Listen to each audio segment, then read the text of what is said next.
action. You're back at the Friday Night Chips apparatus in the Octagon for the long-awaited Mount Rushmore NFL favorites. And we're joined by two extra special guests. Number one, our soon-to-be official fantasy sports field reporter, the Great Patrick Sheehan. Number two, the great Deven Varney of Penn Lacrosse, who was in, wait for it, the historic episode of Cards on the Table at 301 Pennsylvania Avenue. And now, before I dissect into how this whole apparatus is going to work today, B-Shaw, you got anything to say, brother? No, just appreciate you guys joining us, and appreciate you guys being flexible with your times as well. So ready to get this thing rolling. Okay, so today is going to be three guns, as in we're all going to name three players each. We're going to get to the bottom of all of it. So it's kind of going to work. But before we begin, Patrick, the audience is in dire need of getting to the bottom of fantasy football. They got 40-some days till it begins. Please give the audience the Friday Night Chips command brief on fantasy football before they begin, so they don't have to feel so much pressure. Of course. First off, I want to thank you, Gard and Bryson, for having me on. It's a pleasure. Stand in the breach and remain in the breach with you guys is an honor. So I am, definitely honored to be here. Let's get into it. There was a lot of off-season changes throughout the league, and unfortunately, if you're into fantasy, there's some breaking news. Matthew Berry has left ESPN, so he was my kind of guru for sure. And I'm a little terrified someone in my league is going to hear me talking and hear some of my inside scoops. So I can't give you all the secrets, but I'll get into a little bit. I actually did a mock draft today, believe it or not. I've been doing them all week. You got to get fired up. He's maniacally focused on winning his fantasy league. I want the audience to know that. He's maniacally focused. I've got 2 rings. I'm looking for that third. My hand's been looking quite bare recently.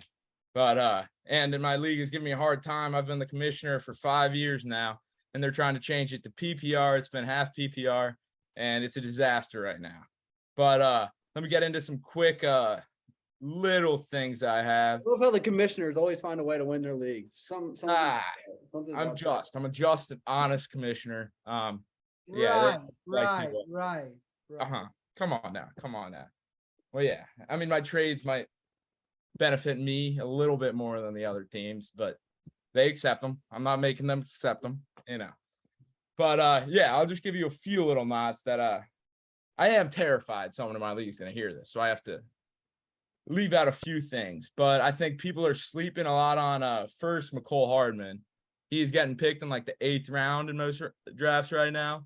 And with Tyreek Hill gone, Mahomes likes his deep threats for 8th round. That's a steal. I think he's got a lot of upside. You don't have to pick him as a 1 or 2, but he's someone you can steal in the later rounds that has a lot of upside. I also don't know if you guys saw this, but Najee Harris the other day tweeted something about how he's not wearing a visor this year because he wants to stare into the eyes of the defenders that he's running through. And I think that is just cold-blooded. Along with the amount of touches he had last year was insane. He's getting 12 targets a game. Yeah, that was with Big Ben, who couldn't throw the ball more than 5 yards. But I don't think Drew Lock or Kenny Pickett's going to be too much different this year. They've also upgraded at the line. So I think Najee Harris is a quality first-round running back.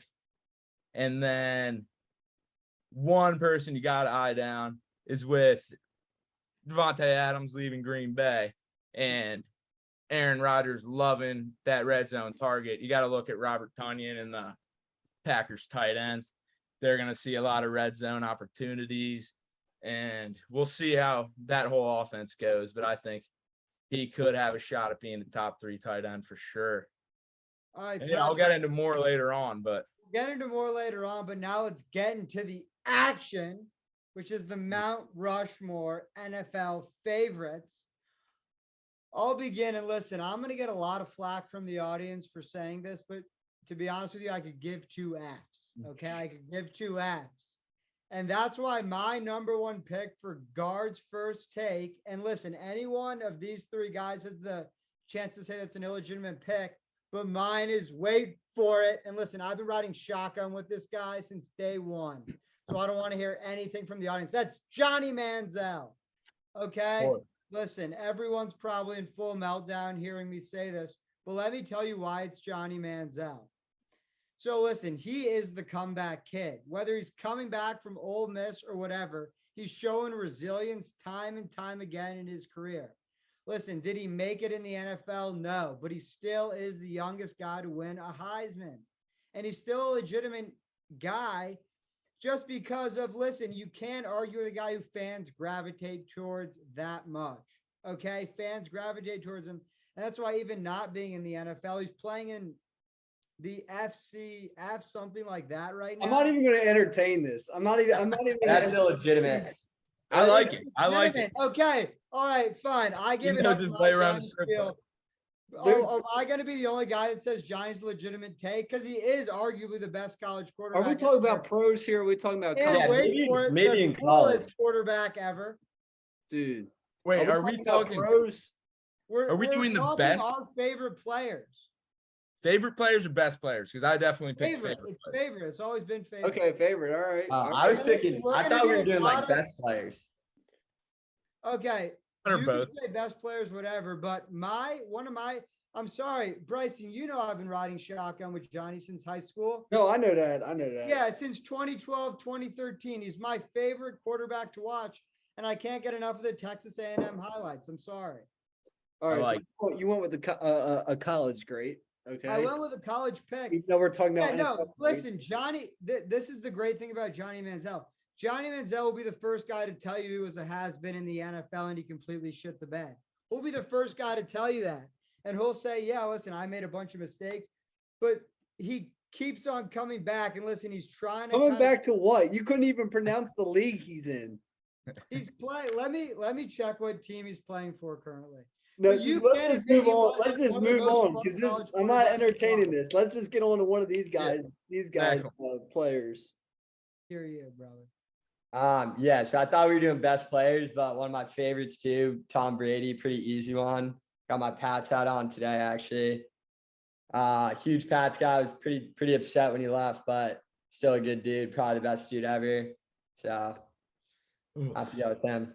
I mean, that's legitimate. Can't. No Must one be can That's argue that. legitimate, fair. No one can argue that. I'm going to go with Ray Lewis. You know, growing up a Ravens fan, watching him and Ed Reed back there, you know, hold down the defense. I think Ray Lewis was the best player I saw, you know, in my time growing up.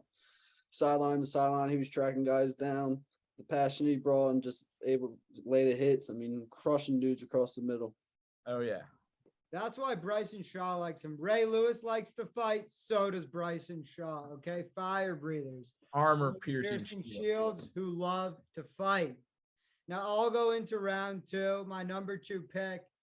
Varney, you mentioned Brady. I'm going to mention his number 2 man and whom I think is the best wingman sports history. And that's the great Robert Gronkowski for a multitude of reasons. Okay. No one parties harder. No one parties harder. Shit. No one parties harder than Gronk, but is more serious than Gronk. Okay. That's a fact. And that's why he's won 4 Super Bowls, still had the time of his life being in the NFL. Does anyone disagree with that? Legitimate.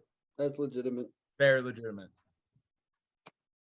He also played through some injuries. He as well. also did, and he He took his still had a- rehab more seriously than any other player.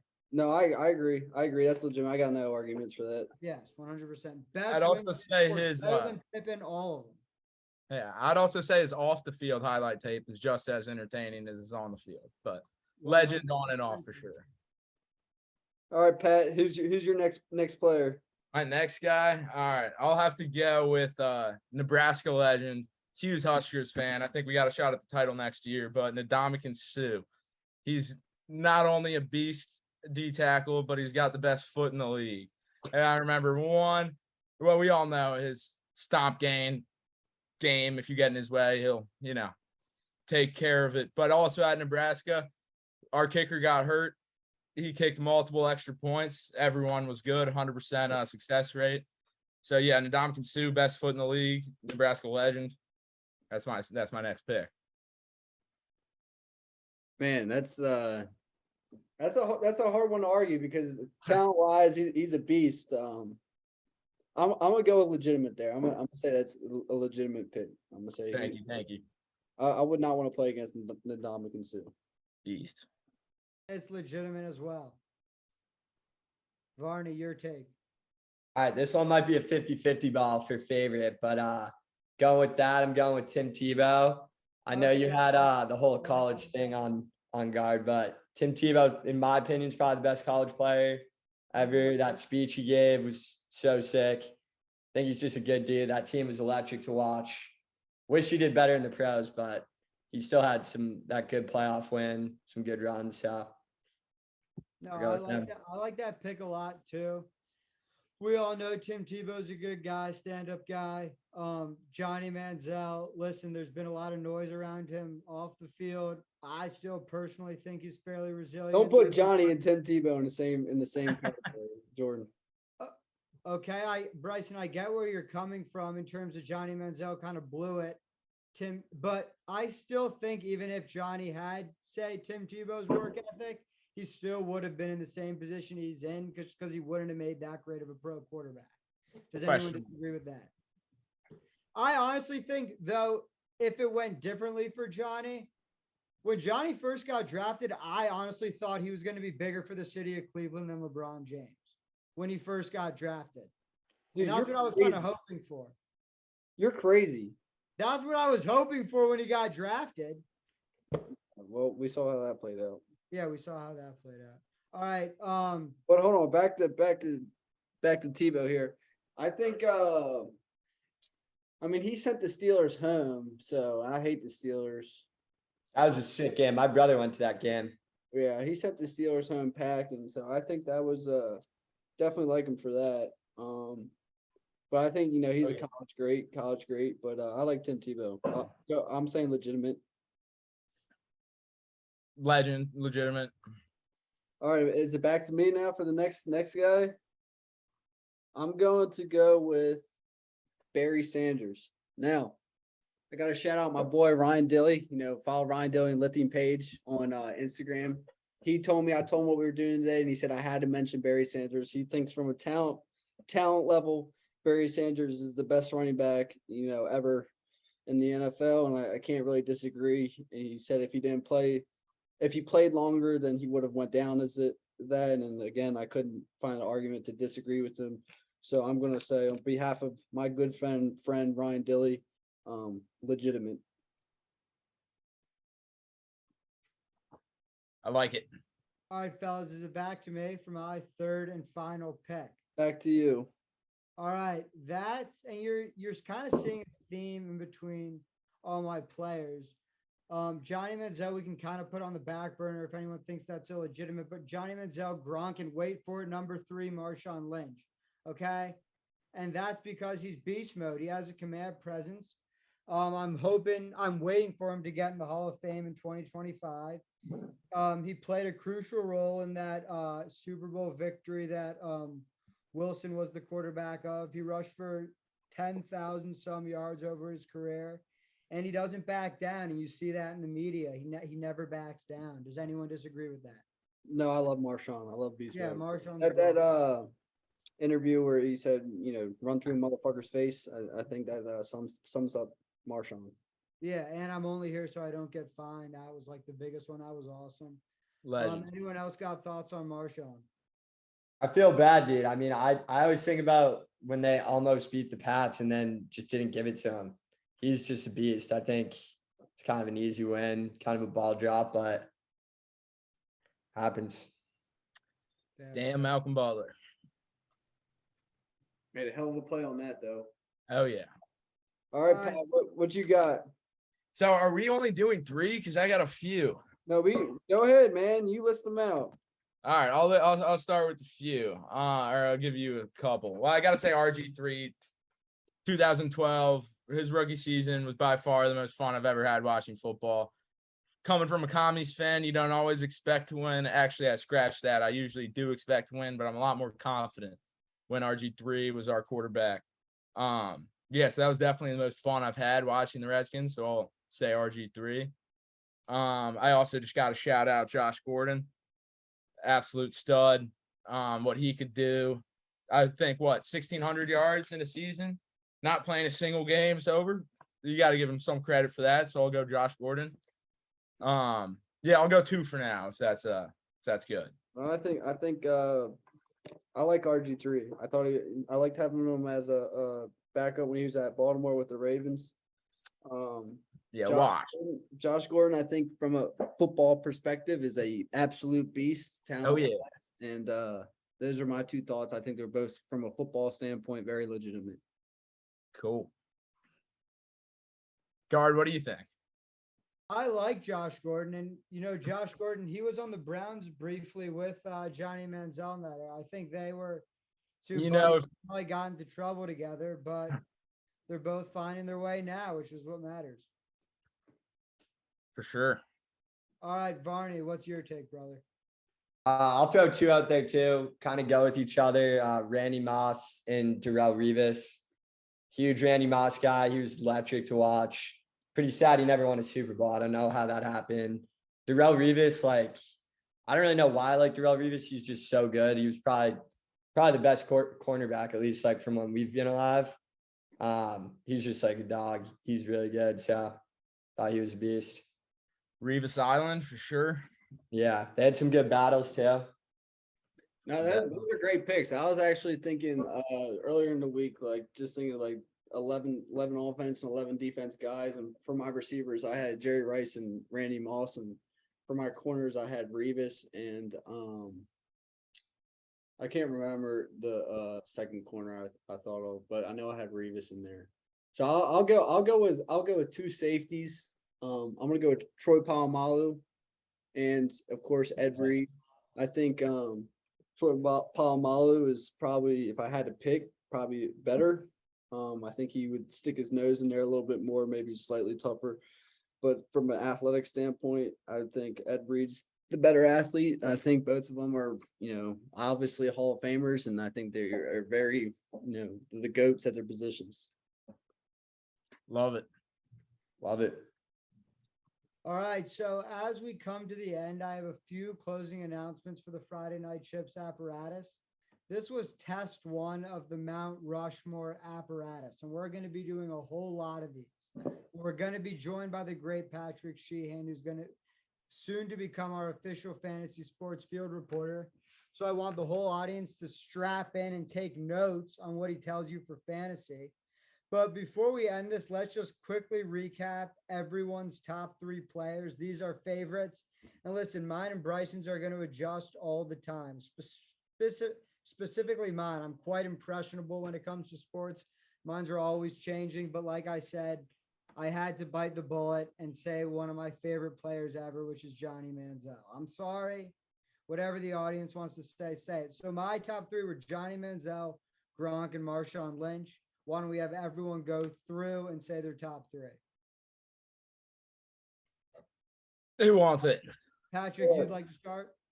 Well, I gave my top 3, but I'm looking at some of these names and I'm terrified I didn't say Tress Way.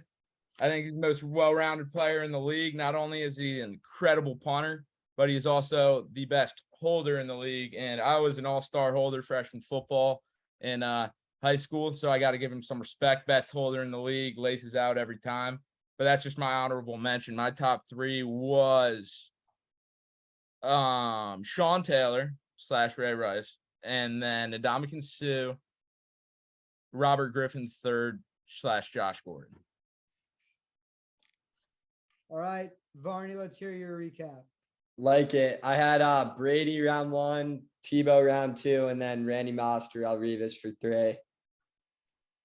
Okay, Vishal, your recap. Well, the CTE is kicking in. I can't remember my 3, but I'll go with Ray Lewis, Barry Sanders, and who the fuck was my 3rd? Oh, I went with Polamalu and Reed. See, I'm telling you, CTE one hell of a thing. But yeah, those are my guys. All right. So listen, the audience got a very unique what is it? 4 takes. 4 takes from 4 different guys, 3 different players. I want everyone to strap in because we'll be back with the main event coming soon, which is an athlete interview. So lock in, strap in, and get folks. We'll be back with more action. Appreciate you guys. Thanks for having